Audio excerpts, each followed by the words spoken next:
Good morning champions நம்ம கிட்ட செங்கதிர் இருக்காரு. Sengathir from Gnanamani college of technology. Gnanamani college of technology தான். இப்போ வந்து நாசில்ல ஒரு சூப்பரான ப்ராடக்ட் இருக்கு. நாசில்ல என்ன கேட்குறாங்க? நாசிலோட எக்ஸிட் வெலாசிட்டி. நாசிலோட எக்ஸிட் வெலாசிட்டி தான் கேட்குறாங்க. ஏன் இன்லெட் வெலாசிட்டி கேட்க மாட்டாங்க? இன்லெட் வெலாசிட்டி வந்து நெக்லிஜிபிள். ஆனால் இன்லெட் வெலாசிட்டி கேட்க மாட்டாங்க. நான் எக்ஸிட் வெலாசிட்டி கேட்பாங்க. இப்போ என்ன கொடுத்துருக்காங்க? H1ம் H2ம் கொடுத்துருக்காங்க. H1 என்ன? இன்லெட் என்தால்பி எவ்வளவு கொடுத்துருக்காங்க? 2800 கிலோஜூல் கொடுத்துருக்காங்க. H2 2555 கொடுத்துருக்காங்க.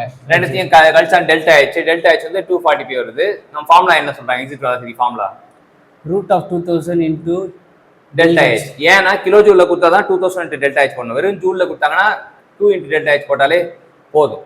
சரிங்களா? அப்போ கிலோஜூல்ல கொடுத்ததுனால 2000 into டெல்டா H மாத்துறோம். மாத்திட்டு வேல்யூ சப்ஸ்டிட் பண்றோம். நமக்கு எவ்வளவு கிடைக்குது? 700 மீட்டர் per செகண்ட் தான் நமக்கு கிடைக்குது. இப்போ இதுல என்ன அப்படின்னா, இது நாசில்னால நாசில் வந்து எக்ஸ்பான்ஷன் டிவைஸ். எக்ஸ்பான்ஷன் டிவைஸ்னா என்தால்பி டிராப் ஆகும். என்தால்பி டிராப் ஆகும்னா என்ன அர்த்தம்னா H1 தான் பெருசா இருக்கும் அப்படின்னு தெரிஞ்சுக்கலாம்.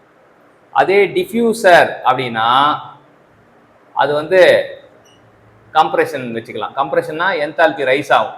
என்தால்பி ரைஸ் ஆச்சுன்னா H2 அதிகமாக இருக்கும்னு தெரிஞ்சுக்கலாம். அதுக்கப்புறம் டர்பைனில் பார்த்தீங்கன்னா டர்பைன் வந்து ஒர்க் ப்ரொடியூசிங் டிவைஸ். அப்போ ஒர்க் ப்ரொடியூசிங்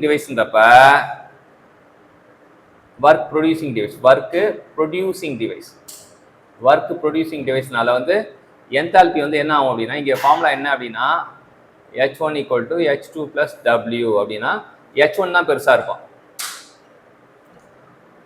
என்தால்பி ட்ராப் ஆகுது. கம்ப்ரஸர்னா என்ன ஆகும் அப்படின்னா, கம்ப்ரஸர்னா ஒர்க்கு வந்து அப்சார்பிங் டிவைஸ்.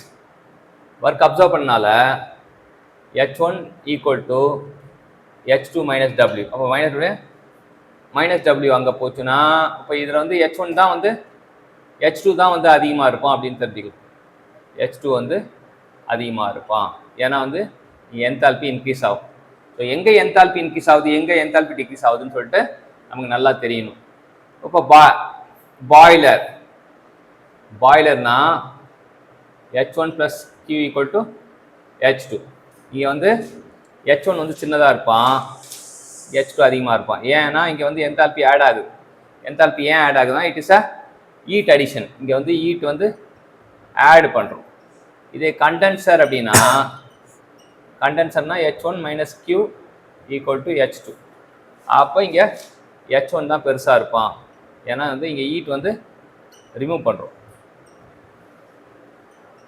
ஸோ இவ்வளோ இந்த விஷயங்கள் கண்டிப்பாக வந்து நம்ம ஒரு ப்ராப்ளம் சால்வ் பண்ணும்போது நமக்கு புரிதல் இருக்கணும். ஒவ்வொரு டிவைஸில் என்ன ஆகுது அப்படின்றது தெரியும்.